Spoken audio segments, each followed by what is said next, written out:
আমরা চোর নাই, ডাকাত নাই, বাটপার নাই, এখানে সবাই মুমিন। আমরা ঠিক কিনা? সবাই কি মুমিন? একজনের বন্ধু হয়, বলেন তিনি কে? আমরা কার বন্ধু?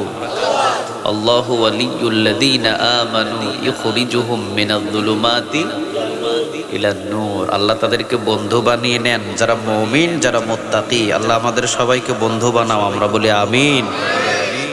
لا شبه له ولا شبيح له لا ولد له ولا والد له وهو الواحد الفرد الصمد لم يلد ولم يولد ولم يكن له كفوا أحد ونشهد أن سيدنا ونبينا وحبيبنا وبشيرنا ونذيرنا وطبيبنا وطبيب أرواحنا وحبيبنا وحبيب ربنا محمدا عبد الله ورسوله أرسله بالحق بشيرا ونذيرا وداعيا إلى الله بإذنه وسراجا منيرا أما بعد فقد قال الله تعالى في كلامه المجيد وفي فرقانه الحميد أعوذ بالله من الشيطان الرجيم بسم الله الرحمن الرحيم إن الله وملائكته يصلون على النبي يا أيها الذين آمنوا صلوا عليه وسلموا تسليما اللهم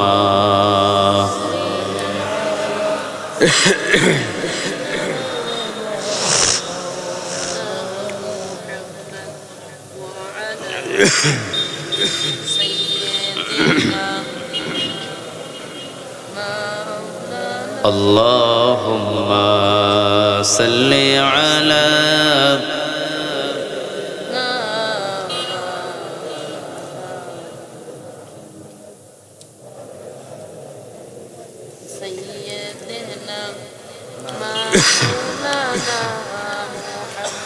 কত ব্যথা কত ভাবে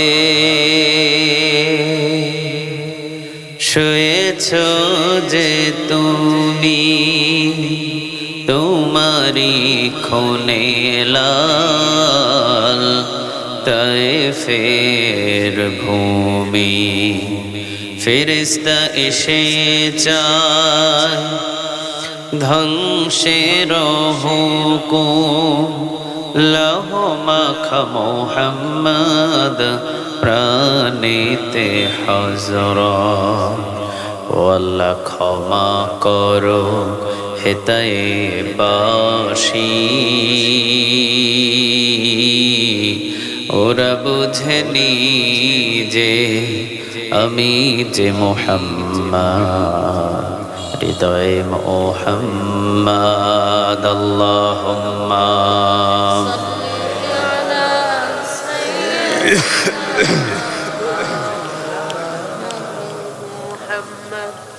وعلى آل سيدنا مولانا হাজারো ব্যথা বেদনার পরে ফিরে আসনি তুমি আপন ঘরে, দিনের আলো তুমি ছড়িয়ে দিতে চলে গেলে মদিনায় মক্কা ছেড়ে। হে রাসূল তোমাকে ভুলি আমি কেমন করে, হে রাসূল তোমাকে ভুলি আমি কেমন করে। খে না খে দিন প্রচারের কাজে নিজেকে দিয়েছ বিলিয়ে, তায়েফের কাফিরেরা চিনল না সে আলো, দুষ্ট কাফেরদের পিছু দিল লিলিয়ে। পাথরের আঘাতে ক্ষত বিক্ষত হয়ে সারা শরীর থেকে রক্ত ঝরে। হে রাসূল তোমাকে ভুলি আমি কেমন করে, হে রাসূল তোমাকে ভুলি আমি কেমন করে। আল্লাহুম্মা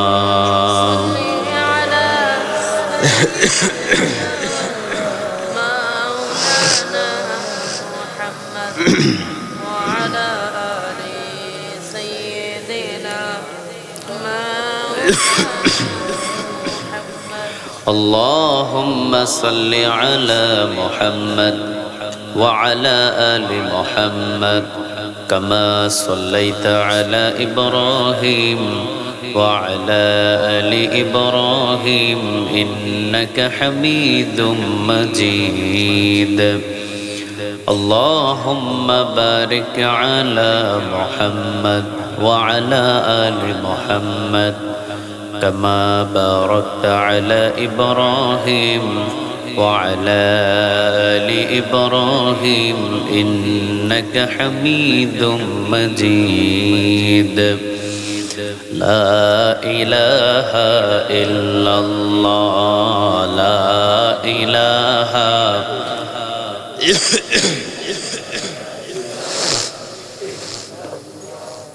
لا إله إلا الله لا إله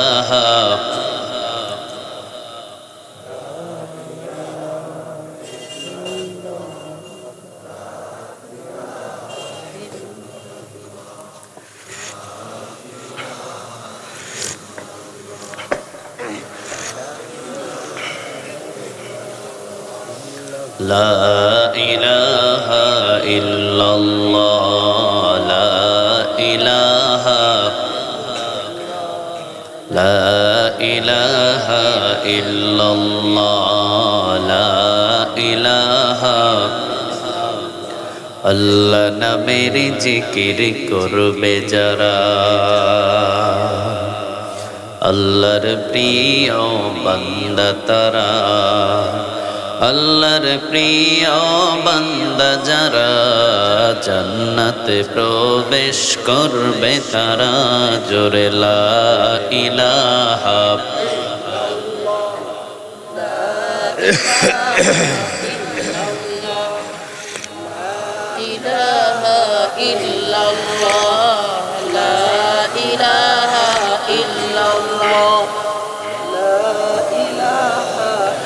লা ইলাহা ইল্লাল্লাহু মুহাম্মাদুর রাসূলুল্লাহ সাল্লাল্লাহু আলাইহি ওয়াসাল্লাম। আপনারা সবাই কেমন আছেন?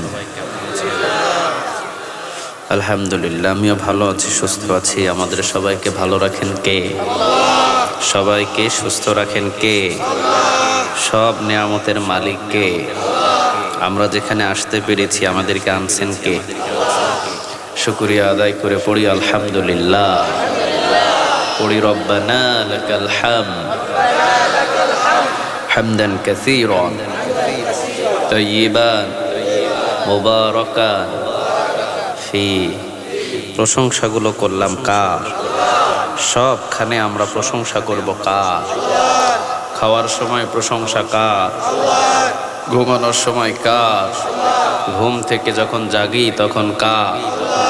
রাস্তাঘাটে চলার সময় কার? দোকানের মাল চুরি করার সময় কার? আচ্ছা, আলহামদুলিল্লাহ। আমরা চোর নাই, ডাকাত নাই, বাটপার নাই, এখানে সবাই মুমিন আমরা, ঠিক কিনা? সবাই কি মুমিন? একজনের বন্ধু হয়, বলেন তিনি কে? আমরা কার বন্ধু? আল্লাহু ওয়ালিয়ুল্লাযীনা আমানু ইখরিজুহুম মিনায-যুলুমাতি ইলান নূর। আল্লাহ তাদেরকে বন্ধু বানিয়ে নেন যারা মুমিন, যারা মুত্তাকি। আল্লাহ আমাদের সবাইকে বন্ধু বানাও, আমরা বলি আমিন। বড় মানিকা পঞ্চমালী মাতব্বর বাড়ি ফুরকানিয়া মাদ্রাসা যুব সমাজ ও এলাকাবাসীর যৌথ উদ্যোগে 3 দিন ব্যাপী 14তম আল্লাহ এই মাহফিলকে তুমি কিয়ামত পর্যন্ত জারি রেখে দিও। এই 14 বছর পর্যন্ত যারা এই কোরআনের ময়দানে আঞ্জাম দিয়েছেন, অনেকে বিদায় হয়ে গেছেন, প্রত্যেকের কবরগুলো জান্নাতের বাগান বানিয়ে দাও। এই অত্র অঞ্চলে যত কবরস্থান আছে সব কবরগুলো জান্নাতের টুকরা বানিয়ে দাও, আমরা বলি আমিন। হয়তো এই মাহফিলটা আজকে আমাদের জীবনের শেষ মাহফিলও হয়ে যেতে পারে, ঠিক কিনা? কে এমন আছেন যে আগামী বছর আবার এই মাহফিলে আসতে পারবেন? আছেন কেউ? কেউ আছে এরকম? হয়তো এই মাহফিলটাই আমাদের জীবনের শেষ মাহফিল হয়ে যেতে পারে, ঠিক কিনা? এই জন্য আমরা দূরে কোথাও না থেকে একটু কোরআনের ময়দানে আসি, বসি। জীবনটা সফল করে দিবেন কে? আল্লাহ বলেন, তুই আমার দিকে অর্ধ হাত আগাবি, আমি 1 হাত তোর দিকে আগায়া যায়। আমরা বাড়ি থেকে এসেছি মসজিদে, আমরা বাড়ি থেকে এসেছি কোরআনের মাহফিলে, আমরা বাড়ি থেকে যাই হজ করার জন্য। যতগুলো মাপ রাস্তা দেন তার ডাবল রাস্তার রহমত আল্লাহ আমাদের দিকে পাঠিয়ে দেন। আল্লাহ বলে, তুই 1 হাত আগাবি, আমি আগাবো 2 হাত। সুবহানাল্লাহ বলবেন না?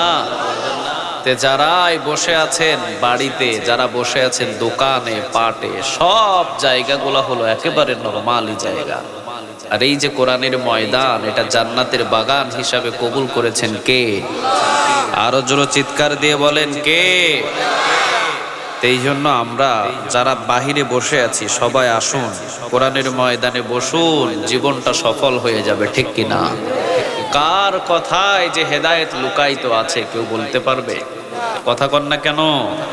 আমার আগে যিনি আলোচনা করেছেন ওনার কথায় অনেক হেদায়েত হয়ে যেতে পারে, ঠিক কিনা? আবার আমি একটু সুযোগ পেলাম, আমাকে কথা বলার চান্স দেওয়া হলো, আমিও কথা বলছি। আমার কথা এমন কোন বান্দা এমন আমল শুরু করবে যার পিছনের সব গুনাহ মাফ হয়ে যেতে পারে, ঠিক কিনা? এই জন্য দূরে নয়, কোরআনের কাছাকাছি থাকেন, সম্মান বাড়াবে কে? আরো জোরে বলেন। কোরআনটাই হলো একটা সম্মানিত কিতাব। ইন্নাহু লাকুরআনুন কারীম, এটা সম্মানিত কিতাব। এই সম্মানিত কিতাবটা কার? আল্লাহ বলছেন, আমি যেমন সম্মানিত আমার কিতাবটাও তেমন সম্মানিত। সুবহানাল্লাহ বলেন। কিতাবটা লিখছেন কে? লেখক কে? নাজিলকৃত কে? কোনো ভুল আছে? সন্দেহ নেই। This is the book, so there is no doubt. কোনো সন্দেহ নাই, কোনো অবকাশ নাই। এই কিতাবের ভিতরে শুরু থেকে শেষ পর্যন্ত সম্পূর্ণ সহি আর সহি। সুবহানাল্লাহ বলেন। ইন্নাহু লাকুরআনুন কারীম, কোরআনটা সম্মানিত কিতাব। যেই কোরআনের সাথে লেগে থাকবে তাকেও সম্মান করে দিবেন কে? হযরত বেলাল রাদিয়াল্লাহু তাআলা আনহু যখন এই কোরআনটা ধরলেন, সম্মান বাড়ালেন কে? সুবহানাল্লাহ বলবেন না? হযরত সাআদ সালামি রাদিয়াল্লাহু তাআলা আনহু তিনি কোরআনটাকে আঁকড়ে ধরলেন। কালো একজন সাহাবী ছিলেন, নাম কি ছিল? হযরত সাআদ সালামি, একেবারে কালো। অথচ এই কোরআনটা ধরার কারণে আল্লাহ তার সম্মান বাড়িয়ে দিলেন। আলহামদুলিল্লাহ বলে। এরপর আব্দুল্লাহ জুলবাদাজাইন, ঈমান আনার আগে যার নাম ছিল আব্দুল উজ্জাহ, ঈমান আনার পরে নাম দিলেন আব্দুল্লাহ। তারও সম্মান এই কোরআনটা ধরার কারণে বাড়াইছিলেন কে?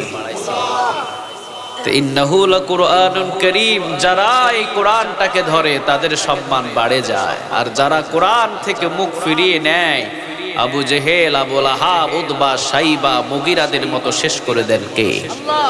আমরা কোরআনের সাথে থাকবো, রাজি আছেন তো? আল্লাহ আমাদের সবাইকে কবুল করুন। আরো জোরে বলেন আমিন। অনেকেই আছেন এখানে স্টেজের উপরে বসা, আবার স্টেজের নিচে অনেক গণ্যমান্য ব্যক্তিগুলো বসে আছেন, যাদের ছাত্র হতে পারলে আমি ধন্য মনে করতাম। আলহামদুলিল্লাহ, আমাদের সবাইকে কোরআনের খাদেম হিসেবে কবুল করুক। আমরা সবাই গোলাম, আমরা সবাই কি? আমাদের মালিককে সবাই ডাক দিলেন না? সন্দেহ আছে নাকি আপনাদের? আমাদের মালিককে আবার বলেন, মালিককে। যতবার আল্লাহর নাম নেবেন ততবার 40টা নেক আমলনামায় জমা হয়ে যাবে। কে আছে ভোলার ভিতরে এমন একটা নেতা দেখান তো যার নাম নিলে 10টা নেক পাওয়া যায়? কেউ আছে নাকি? সারা ভোলা শহর মিলে পাওয়া যাবে? সারা বাংলাদেশ মিলে পাওয়া যাবে? সারা বিশ্ব মিলে? কিন্তু আল্লাহ বলে ডাক দিলেই বান্দার আমল নামায় 40টা নেক জমা হয়ে যাবে। আলিফ লাম লাম হা হরফ আছে কয়টা? কথা কন না কেন? 4টা হরফে 40টা নেক আমল নামায় জমা হয়ে যাবে। এই যে সুবহানাল্লাহ বললেন, আবার অনেকে বলতে পারেন নাই, লস আপনার আমার না, ঠিক কি না? যারা কোরআনের ময়দানে এসে কথা বলে না, লস আপনার হয়। আর যারা গলা ছেড়ে দিয়ে কথা বলে, প্রতিটা কথায় আমল নামায় নিক লিখে দেন কে? এখানে আপনি সিগারেট ইচ্ছা করলে খাইতে পারবেন না, ইচ্ছা করলে একটা গালি দিতে পারবেন না, কিন্তু ইচ্ছা করলে আপনার আমল নামায় নিক জমা করতে পারবেন, ঠিক কি না? জায়গাটা কার? আরো জোরে বলেন কার? আপনি গানের একটা কনসার্টে গেলে একটা নেকও সাথে নিয়ে আসতে পারবেন না, ঠিক কি না? আর এখানে আসলে গুনাহ নিয়ে যেতে পারবেন না, আপনি শুধু নেক কামাই করে নিয়ে যেতে পারবেন। আল্লাহ জায়গাগুলো চিনার তৌফিক দান করুন। আরো জোরে বলেন আমিন।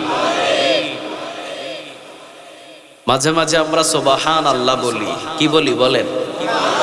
সবাই চিৎকার দিয়ে বলেন তো দেখি। একবার যদি বলেন, আসমান আর জমিনের খালি জায়গা নেক দিয়ে পূরণ করে আল্লাহ আপনার আমল নামায় জমা করে দিবে। দেখি আমার কথা 1400 বছর আগে বলছেন মুহাম্মদ সাল্লাল্লাহু আলাইহি ওয়াসাল্লাম। রাসূল বললেন, কোন বান্দা যদি 100 বার আল্লাহু আকবার পড়ে, জোরে বলেন কয়বার? 100 বার যদি কোনো বান্দা আল্লাহু আকবার পড়ে, 100টা জিহাদের ময়দানে ঘোড়া দান করার নেক তার আমল নামায় আল্লাহ জমা করে দেয়। কি মনে করেছেন আপনি? শুধু শুধু সময়গুলো আমরা নষ্ট করে ফেলি। বাদাম খাইতে খাইতে কত পীরিতের গল্প করে, কিন্তু বাদাম যতবার খাইছেন ততবার আলহামদুলিল্লাহ পড়া যায়, ঠিক কিনা? 10টা বাদাম খাইতে 10 বার আল্লাহু আকবার বলা যায়। 100 বার যে আল্লাহু আকবার বলবে, 100 জিহাদের ময়দানে ঘোড়া দান করার নেক আমল নামায় জমা করে দিবে কে? আবার রাসূল বললেন, কেউ যদি পড়ে আলহামদুলিল্লাহ, কেউ যদি পড়ে আলহামদুলিল্লাহ, আল্লাহ রাব্বুল আলামিন আসমান জমিনের যতগুলো খালি জায়গা আছে নেক দিয়ে পূরণ করে, ওই যে সুবহানাল্লাহর মতো আলহামদুলিল্লাহ পড়লেও যতগুলো জায়গা খালি আছে ততগুলো জায়গা নেক পূরণ করে বান্দার আমল নামায় জমা করে দেন কে? আমরা তো এখন দেখি না এই নেকগুলো, কিয়ামতের ময়দানে পাবো। এগুলো আমাদেরকে উপহার দিয়ে দিবেন কে? এই জন্য যারাই বাহিরে বসে আছেন, আমি প্রত্যেকের হাত পা ধরে বলছি, কোরআনের ময়দানে আসেন। এলাকার জন্য আজকে এটা একটা রহমত, ঠিক কিনা? একটা সুযোগ আমাদের জন্য। যেমন আপনাদের এলাকায় প্রাইমারি স্কুল আছে, কলেজ আছে, নুরানি মাদ্রাসা আছে, এটাও একটা মাদ্রাসার মতোই, ঠিক কিনা? রাসূল বললেন যারা কোরআনের ময়দানে আসে, বাইহাকির বর্ণনা, যারা কোরআনের ময়দানে আসেন এই সামিয়ানা থেকে বাহির হওয়ার আগেই আল্লাহ তাদের পিছনের গুনাহগুলোরে মাফ করে দেয়। তা আমরা যারা এসেছি একটা নিয়ত করে বসেছি, আল্লাহ তোমার গোলাম আমরা, যাওয়ার আগে গুনাহগুলো মাফ করে দিও। আমরা বলি আমিন, আরো জোরে বলি আমিন। আপনার গুনাহ মাফ করতে পারে কে? বাংলাদেশে কেউ আছে নাকি আপনি যিনি গুনাহ মাফ করার চাকরি নিয়েছে? আছে? নাই। আমাদের উস্তাদ থাকতে পারে কিন্তু গুনাহ মাফ করার কোনো উস্তাদ নাই, ঠিক কিনা? কাবা ঘরের ইমামেরও যদি গুনাহ হয় তার গুনাহও মাফ করতে পারেন কে? জীবনে যতগুলো মুমিন আর মুত্তাকি দুনিয়ার ভিতরে বসবাস করেন তাদের যত গুনাহ হয় সমস্ত গুনাহ একজনের কাছে মাপ চাই, বলেন তিনি কে? আমাদের গুনাহ আমরা আমাদের মালিকের কাছে মাপ চাই, রাজি আছেন তো? আমাদের গুনাহ মাফ করতে পারবেন কে? এই জায়গায় চারটা মানুষের গুনাহ যদি আল্লাহ মাফ করে দেন আল্লাহর কাছে কেউ কৈফিয়ত চাইতে পারবে না, ঠিক না বে ঠিক? আপনার বাড়ির পাশেই দুইটা ঘর আছে, একটা ঘর থেকে ইলিফের চাল পায়, আরেকটা ঘর থেকে ইলিফের চাল পায় না। ওই পিছন থেকে একজনা লাগিয়ে দিবে, ওই ঘর পায় ওই ঘর পায় না কেন? ব্যাপারটা কি বলে না? কথা কন না কেন? আল্লাহ বলেন আমি এই জায়গার সব গোলামকে মাফ করে দেব, কারো আমার সাথে কথা বলার ক্ষমতা নাই। আল্লাহ আপনি কেন মাফ করলেন? আমি আল্লাহ যাকে ইচ্ছা মাফ করব, যাকে ইচ্ছা জান্নাত দেব, ডিসিশন একজনের, বলেন তিনি কে? 1400 বছর আগে রাসূল বলছেন যারা এই কোরআনের ময়দানে কোরআন শোনার জন্য আসে পিছনের গুনাহ আল্লাহ মাফ করে দেয়। তিরমিজির বর্ণনা 1400 বছর আগে যে রাসূল বললেন যারা কোরআনের ময়দানে আসেন, কোরআনের ময়দানে এসে অল্প সময় কোরআনের আয়াত থেকে কিছু কথা আলোচনা শোনেন, আল্লাহ রাব্বুল আলামিন খুশি হয়ে 500 রাকাত কবুল হওয়া নফল নামাজের নেক তাদের আমল নামায় আল্লাহ জমা করে দেয়। কয়শো রাকাত? কয়দিনে পড়বেন? কয়দিনে পারবেন? এক বছরও তো পারেন না 500 রাকাত নফল নামাজ পড়তে, ঠিক কিনা? আর 1 ঘন্টা সময় যদি আপনি এখানে ব্যয় করেন 500 রাকাত নফল নামাজের নেক আমল নামায় ফিরি ফিরি জমা করে দেন কে? আরো জোরে চিৎকার দিয়ে বলেন কে? তাও যেমন তেমন নামাজ না, কবুল হয়ে গেছে নামাজ, ওই নামাজ। সেজদা দিয়েছেন জমিনে, সেজদা আসমান পর্যন্ত নাও পুছতে পারে, ঠিক না বে ঠিক? অনেকের সেজদার ভিতরে তাসবিহ নাই, আবার অনেকে সেজদা কিভাবে দিতে হবে সেটাও জানেন না, আবার সেজদায় পড়ে অনেকে দোকানের হিসাব করে, আছে না নাই? নামাজ যে কিভাবে হচ্ছে আপনি নিজেও জানেন না, কিন্তু আল্লাহ বলছেন যারা কোরআনের ময়দানে 1 ঘন্টা সময় একটা আয়াত নিয়ে বিশ্লেষণ করে সময় ব্যয় করে, তিরমিজির বর্ণনা 500 রাকাত কবুল হওয়া নফল নামাজের নেক আমল নামায় জমা করে কে?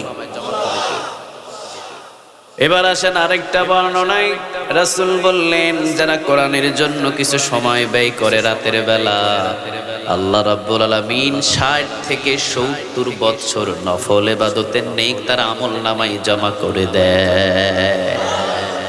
কত বছর?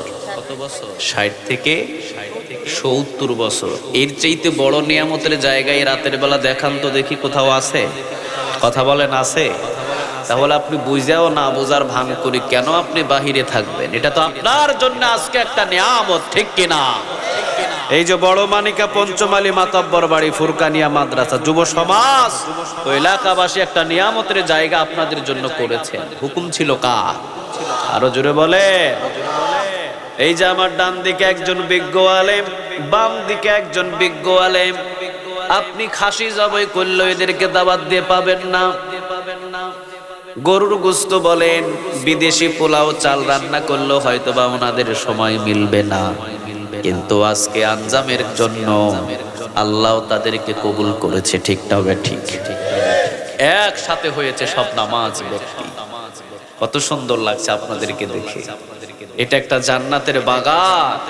আল্লাহ বলেন এটা আমি সাজিয়েছি, আমার হুকুম ছিল, আঞ্জাম দিয়েছে তারা, কিন্তু হুকুমটা ছিল কার? আরো জোরে চিৎকার করে বলেন কার?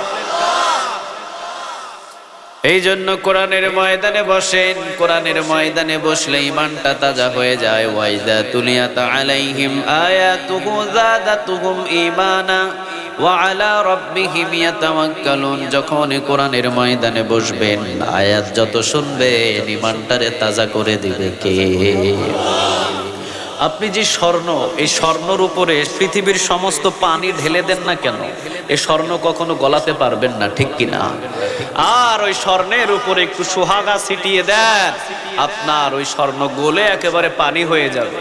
আপনি হাজার গান বাজনায় যান, হাজার দোকানে বসে থাকেন, আপনার ঈমান মজবুত হবে না। কোরআনের আয়াত দিয়ে যখন ওখানে আঘাত করবে, ঈমান বাড়িয়ে দিবে কে? আরো জোরে বলে ওয়ালা রাব্বিহিম ইয়াতাওয়াক্কালুন। তারা পৃথিবীর আর তখন কারো পরোয়া করে না, একজন আর পরোয়া করে, বলেন তিনি কে? সাআদ সালামি রাদিয়াল্লাহু তাআলা আনহু একবারে রাতের বেলা গুনগুন গুনগুন করে মসজিদে নববীতে তেলাওয়াত করছেন কোরআন। রাসূল আয়েশা রাদিয়াল্লাহু তাআলা আনহাকে বললেন, আয়েশা তুমি জানো নাকি এখন যার তেলাওয়াত ভেসে আসে ওর নাম হলো সাআদ সালামি। সুবহানাল্লাহ বলবেন না? রাসূল বললেন, আল্লাহ আমার এই সাআদ সালামীকে তুমি কবুল করে নিও, উত্তম মর্যাদা আমার এই সাহাবীকে তুমি দান করে দিও। আমিন বলেন। অন্যের জন্য দোয়া করতে আপনারা কৃপণতা করেন কেন? আরেকজনের জন্য দোয়া হচ্ছে, এই বেটা আমিন বলে না, হেল্লাই আমিন বলে লাভ। আমিন তার জন্য আগে বললে আপনারটা আগে কবুল হয়।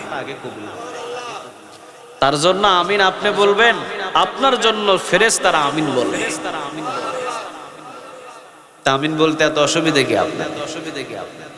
রাসূল দোয়া করলেন, আল্লাহ গভীর রাতেও প্রায় সমস্ত সাহাবীগুলো কিছুক্ষণ ঘুমিয়ে আছে, কিন্তু সাআদ সালামী একজনের কোরআন তেলাওয়াত করছে, পড়েন তিনি কে? কারণ কোরআন যত বেশি কোরআন তেলাওয়াত করে, পৃথিবীর কারো উপরে তাওয়াক্কাল হয় না। কোরআন যত তেলাওয়াত করবেন একজনের উপরেই, তখন আপনার সমস্ত তাওয়াক্কাল চলে যায়। তিনি হলেন আমাদের আল্লাহ, ঠিক না? ঠিক। আমরা তাওয়াক্কাল করি কার উপর? আরো জোরে বলেন। ওই যে পাশে সাগর, যে ভোলার যে সাগরটা, এই সাগরের মধ্যখানে যখন যান, ছেলে নাই, মেয়ে নাই, বিবি নাই, কেউ নাই, থাকেন কে? আরো জোরে বলেন, কে থাকেন? সাআদ সালামী রাদিয়াল্লাহু তাআলা আনহু মসজিদে নববীতে কোরআন তেলাওয়াত করছেন। রাসূল শুনলেন, নিজের বিবি আয়েশা রাদিয়াল্লাহু তাআলা আনহাকে বললেন, বিবি এখন যার আওয়াজটা আমি শুনতে পাচ্ছি, একেবারে গরীব আমার একটা সাহাবী, নাম হলো সাআদ সালামী রাদিয়াল্লাহু তাআলা আনহু। বাবার ছিল অনেক সম্পদ, অসংখ্য সম্পদের মালিক ছিলেন সাআদ সালামীর বাবা।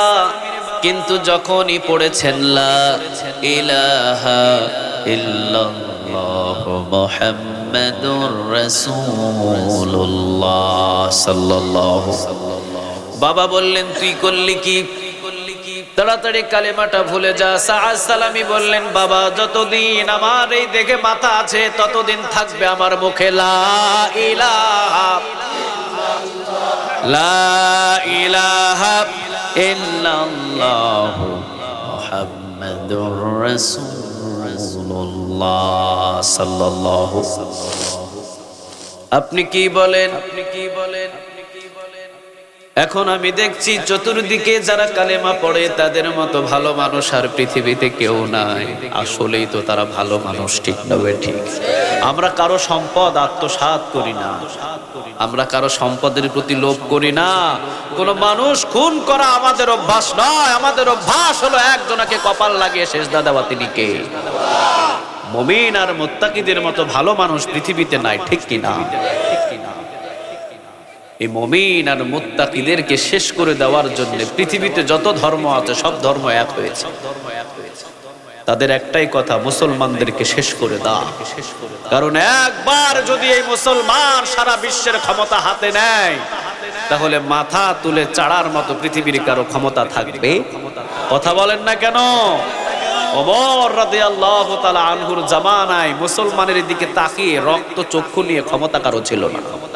সুবহানাল্লাহ বলবেন না? 12.5 লক্ষ বর্গ মাইলের প্রেসিডেন্ট ছিলেন। একজন মুসলমানের দিকে শুধু গালি দিয়ে একটা কথা বলেছিলেন, ওমরের কানে আসলো। ওমর বললেন তরবারি নিয়ে আসো। ওমরের কাছে তরবারি আনা হলো। ওমর তরবারি নিয়ে জুমার খুতবা দিলেন। সুবহানাল্লাহ বলেন। কিসের খুতবা দিছেন? জুমার খুতবা দিলেন তরবারি নিয়ে। তখন তো মিডিয়া ছিল না। জুমার এই খুতবা দিলেন এই তরবারি নিয়ে, আর বললেন 12.5 লক্ষ বর্গ মাইলের ভিতরে আমার একটা মুসলমানকে যদি কেউ আঘাত করে, ওমরের তরবারি পৃথিবীর আনাচে থেকে খুঁজে হলেও তাকে শেষ করে দেবে।